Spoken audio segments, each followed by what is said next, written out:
હવે તમે એમ કહો કે લાજ તો આપણે મૂળ જે જૂની પદ્ધતિ છે પ્રમાણે આપણું જે ઘરની વહુવારું હોય એ પોતાના સસરાની ને પોતાના જેઠની ને એ પ્રકારે બધી ઘરના વડીલોની લાજ કાઢતા હોય, અને એ તો વહુવારોનો જ રિવાજ હોય, એમાં જ બધું કે બેન દીકરીઓને વહુમાં રિવાજ હતો.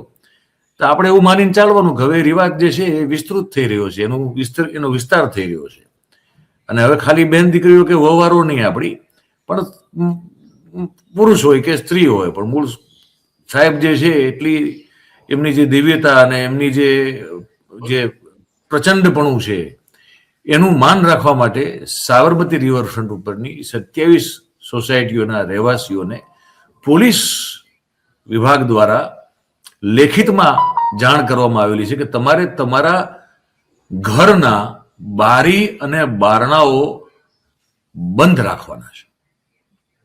સાહેબ જ્યારે પતંગોત્સવમાં સાબરમતી રિવરફ્રન્ટમાં આવે તો તમારે બારીઓ પણ બંધ રાખવાની છે અને બારણાઓ પણ બંધ રાખવાના છે. એટલે સ્વાભાવિક છે કે તમે તમારા ઘરની ગેલેરી કે બાલ્કની હોય તો ત્યાં પણ તમે ઊભા તો નહીં જ રહી શકો. એટલે એક સાથે આ બધાને લાજ કાઢવાનું કહેવામાં આવ્યું છે. આ પ્રસ્તાવના થઈ ગઈ. હવે દિલીપભાઈ પાસે જઈએ. દિલીપભાઈએ પોલીસ વિભાગમાં વાત પણ કરેલી છે, માહિતી પણ બધી એમની એકઠે કરેલી છે. તો આજે ભાગ્ય ઉઘડી ગયા છે સાબરમતી રિવરફ્રન્ટના દિલીપભાઈ.